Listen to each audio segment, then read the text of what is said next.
Hey guys, how are you doing? Welcome to our presentation. Our presentation today is going to be on project controls in digital transformation.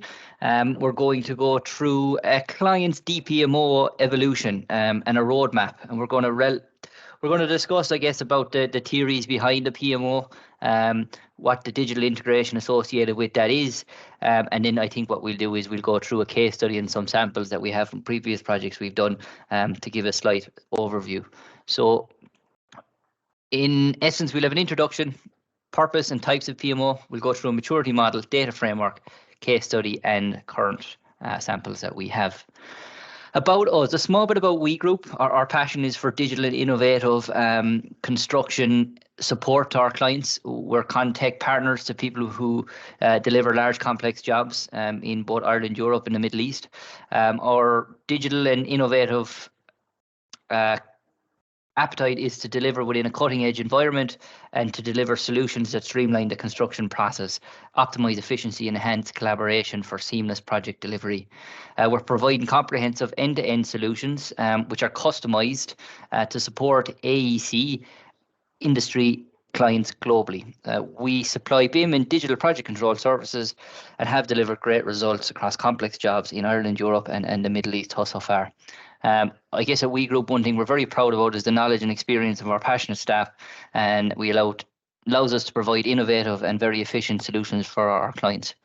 A small bit about me.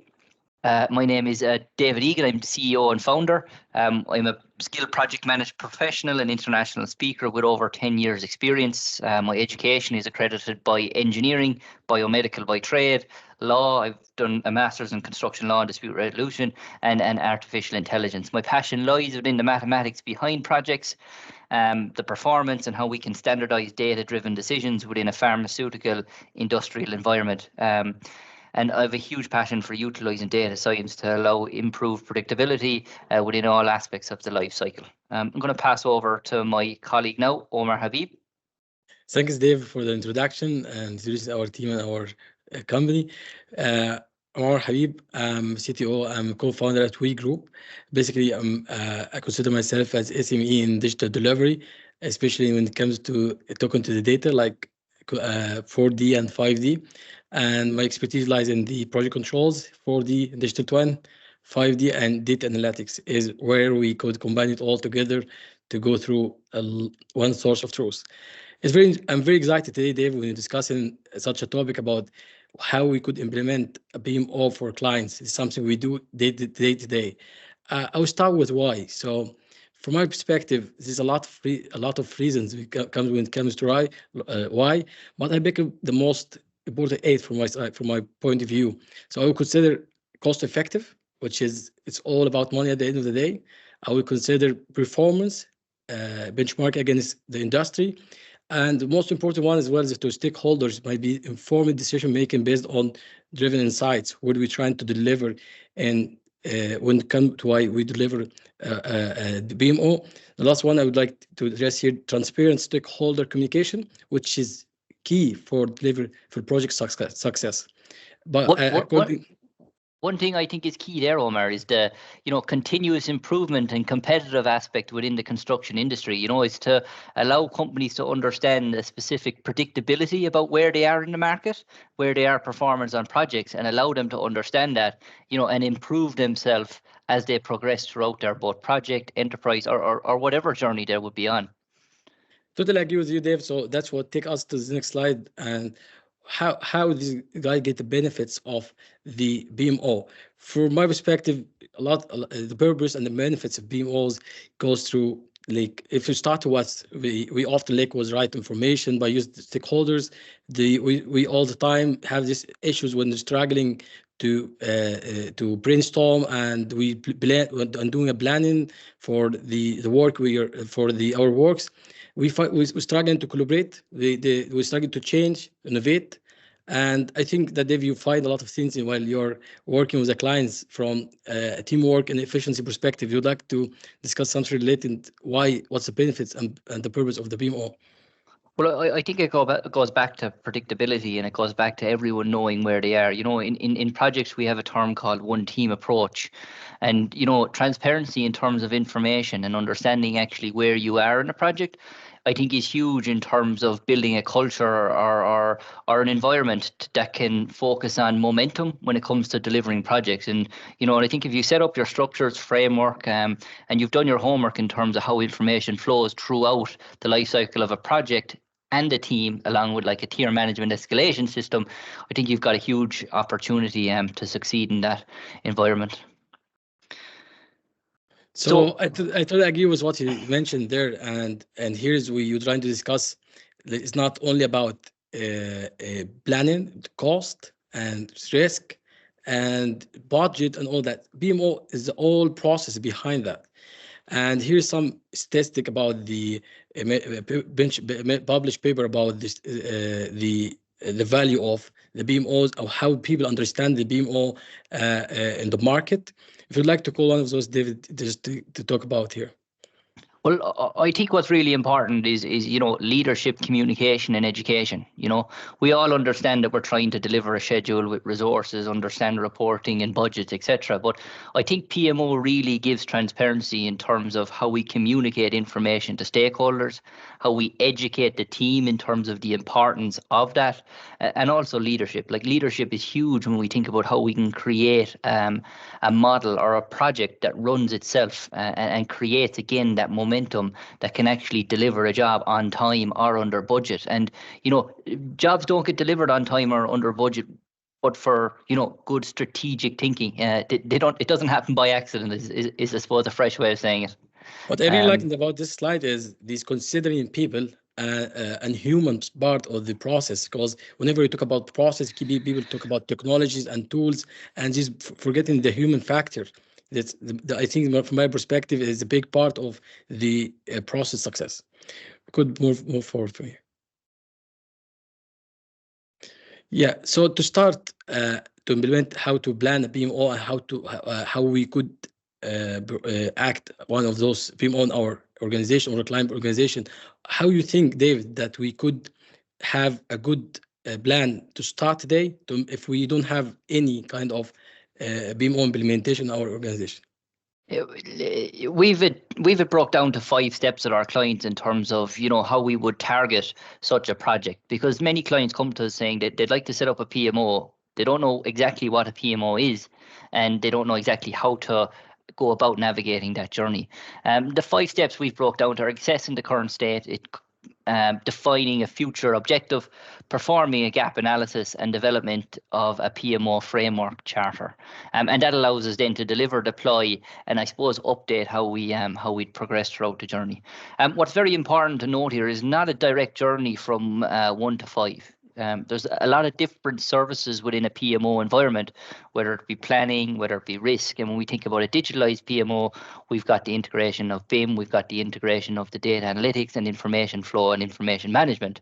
So you may be at different stages along the journey within different areas of your PMO organization or department. And I think that's a really key point, Omar, to get across to the guys that, it's a very lucrative approach here, and it's fluid, and you need to be flexible in terms of how you manage your KPIs associated with performance when you're discussing such, I guess, tasks within a large organization. I do agree with you, Dave, here when addressing the process here. And I would like to stress on the last point there, which is delivery, deploy and update. The point there is, we'd like to say, guys, please, whenever you are implementing such a process, make sure that you're getting the feedback. Make sure that you are not fell in love what we're doing and you're just getting the client's interaction, which we're going to address something very good today, which is the gate process in just the upcoming slides. So related to, as David mentioned the previous slide, like some clients approaching you and say they don't know what's PMO look like and how how we could implement such a PMO. I would say, just guys, you need to know that there is a type of a PMOs depend on degree of control and project. The other one, participation in the project phases. The third one, position in the organization. The fourth one is degree of technology applied. You need to be aware of the different the BMO types, and you need to be aware what's the usage of everyone. Like, if you like supportive, directive, strategic, governance, and even automated. It depends on your maturity level, which we're going to discuss in the upcoming slides. Okay, so I suppose, before embarking on, I guess, this journey, it's important to understand, not all PMOs are equal, right? And not all PMOs are at the same maturity as we progress. So what we've broke down into kind of three fundamental levels. We've got a foundational level, an intermediate level, and a mature level. And if we think about foundation, we think about the traditional ways of working in terms of planning, risk, reporting, monitoring, and change. If we think about intermediate, we're focusing more on the tools, we're focusing more on the coaching, we're focusing more on taking the feedback from the organization in so we can perform a CI, continuous improvement associated with the service we'd be supporting the clients with. And then finally, you've got that, how can you actually communicate that in a mature environment to your stakeholders, understand your benefits associated with it, but also have it operating in an environment that does not take a huge amount of effort, where the data is streamlined and is coming in an automated manner to your stakeholders, your directors, and your strategic team from a delivery. Anything else you think you'd like to add there, Omar? We do get into more detail associated with the PMO maturity, which might be a good idea to give the guys an overview on. To be honest, I'm very looking forward to discuss the case study itself for a time constraint there, but I'm just calling out the process we have here. So whenever you're trying to address the maturity level for your BIM, you have a checklist that you need to address, and a lot of thought there, a lot of input there, but just to keep it simple. You start with initial phase, and you need to discuss how to structure the BIM office and how to go through the standardization. Then the processes that you have was integrated with the business process, and make sure it's aligned with the business process there. And you need to have the main important factor for the BMO success, which is continuous improvement. Nothing will going to happen in a day and night. So I propose that we talk in here about the stage gate process. David, they would like to give us insights how we keep the client engaged in the loop and the feedback in such states. I'm going to keep it very high level because I know we're under a time constraint. But the first step in terms of building a PMO is we need to establish a view of how the project goes from cradle to grave. It's what we do here is we create a specific amount of stage gates which start to create, select, plan, initiate, and deliver. And this holistic view allows the project to have a specific life cycle, and it allows each phase of the project to have a gate guard that allows us to proceed from one phase to another. And it's a real good way of understanding, I guess, your performance, your delivery, and your overall review from your PMO or client's perspective, to allow you to include that back within your case study or delivery template itself. Okay, very quickly here, we just have broken out a PMO org structure, and what we're just trying to give the demonstration here is that there's three really key areas here. We've got project roles, we've got program roles, and we've got portfolio roles in terms of how you would deploy it and manage a PMO in a large organization.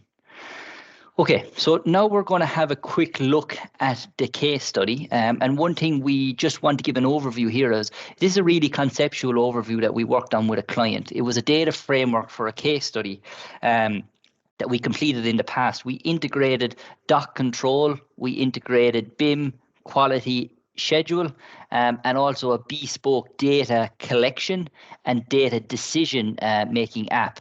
I guess all information flow was automated through a Power Apps, and it was visualized within a Power BI for our client to gain more control and predictability associated with their multi-million-dollar project.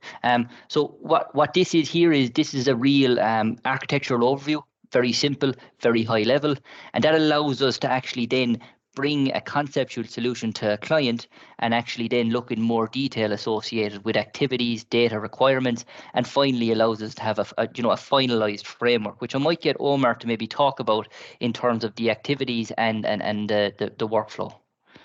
Just recall now, Dave, what you mentioned in the beginning, that we started with understanding the current business need and the current process, and we have done our questionnaire to understand how we could develop a solution for the client.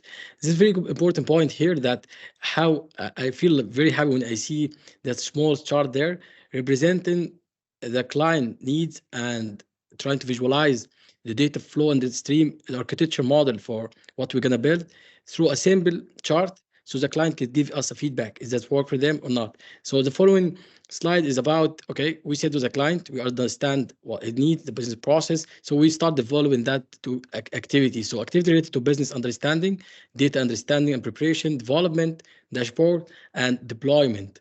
So we said first, and we understand the gap and we understand the activities we need to work on. So we categorize it by every category here. So we bought some actions to deliver our customized reporting solution in terms of the digital project management perspective. So the first here, the business understanding, define the project objective, the data understanding, we collect the data, we did our ETL, extracting, transformation, loading, we connected with Econex and starting analyzing the BIM data quality, because we are connect the BIM model with the project control data, with the procurement, engineering. We try and here, Dave, to communicate with all the department from extracting and transferring and loading. And at the end here, we're trying to deliver a dashboard that will consider a single source of truth. This is the first stage, and single source of the trust at the end of the project here. Then deployment, and make sure that everything is automated, everyone has access for the right information, which is us to the following slide related to the, now we have done the apps, we understand the data, so we need to ask the client for data. We understand what we're gonna do, the activities, so we need to have a list of requirements to get from the client. We invited as following from BSEC, from Econex, from BIM model, and for the Power platforms, and how we keep updating this. For the schedule, just the WBS, and should be standardized. For the Econex, how we could create a customized ODC to get the data from there. From the BIM model, how we could map the parameter, shared parameter with the coding in the B6, and then it comes from our customized solution, the apps, and we are delivering a customized solution, and we add in there the automation solution, how we could get things in the same place to deliver the trust and the truth in one application. I will ask you, Dave, after this stage, how we could go further to finalize our solution with the client there. Well, I think what's very important is our business understanding here started on a whiteboard, okay? And we went through how we would actually deliver a service with a client. And we actually finished this phase on a whiteboard as well, where it allowed us to actually draw up a second PMO framework. And the framework allowed us to update the process after we had the client's understanding. And we were able to add more inputs in from the client's database, and we were able to define additional rules or parameters to support the project culture and the project vision that the guys had on the ground. Even you can see on the left-hand side here that we developed an add-on or a plugin for Navisworks using C# to define a view associated with the activities and the time schedule, and the activities were coded with the shared parameters to match the time schedule itself in terms of a delivery and a workflow. So just giving that overview in terms of how we go from cradle to grave, how we start with a blank canvas and how we end with a potential MVP to support a client in terms of a delivery and solve their issue on that project. What I think is good, Omar, might be good to give an overview to the guys in terms of how long it would take to deploy such a solution in terms of an MVP. So as David explained in the process in the beginning, we started with something very simple. Guys, this is the current and our understanding for your workflow, how is the application will be developed, and this is the activities breakdown. And now to get the right feedback on the feedback loop, we started with button and MVP schedule to get this app up and running. We started with business understanding, data understanding, development dashboard, and deployment, the stage we have mentioned before. And now we are distributing within a week. For that project was worth more than 100 million. It was the case study that takes 12 weeks for the solution and complex data there. And this could be, from my perspective, is a quick success in terms of delivering the hub, the digital hub for this company, and that meets their KPIs and the expectation. And we keep developing as we go, how to get more people engaged, how to get as much as we could the truth, and how we could tell a story about that project in our customized solution there. I'm very interested, Dave, to start showing some example of what we have developed for the clients. So just with the interest of time, we're at 20 minutes. We're going to just take 1 more minute of your time, and we'll be quite quick, and just give you an overview as to a digital project management office or a corporate intelligence reporting system, just so you guys have an understanding.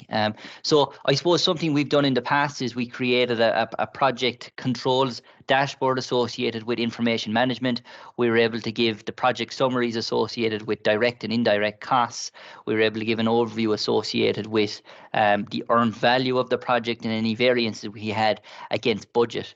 If we look here on the next slide, we've actually got one done from a people management perspective, where we worked with a company in the US to support them with their resource management understanding within their company. You can see that these guys had over 400 employees, and they wanted to get a good understanding of KPIs, understanding of their diversity in terms of culture, in terms of roles, in terms of experience, average length of tenure within the organization, and diversity. So it just allowed us to give that good information to let the data tell the story associated with the specific organization's current position.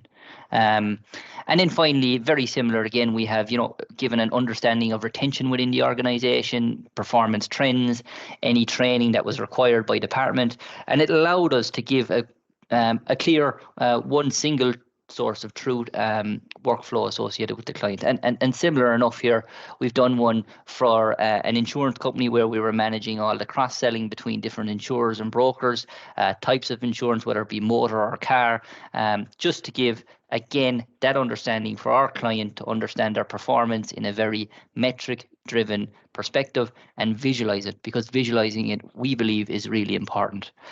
Omar, anything you would like to add there?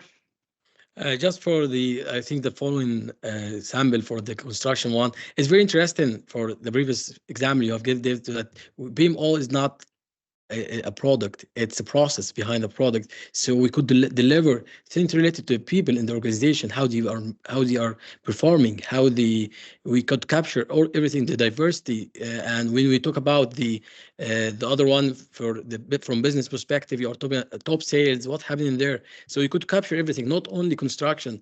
And here we're discussing the construction dashboard, which is detailed for a project manager level. Capturing everything related to earned value, the budget analysis, cash flow, and even the area of concerns, and even the delayed activities.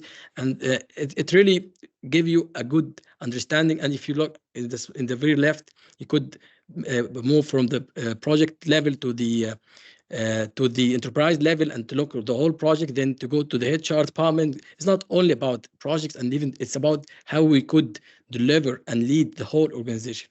I look forward to seeing you all soon. Thanks very much for your time, and apologies for going over by a minute or two. Have a lovely day. Bye-bye. Thanks all. Bye-bye.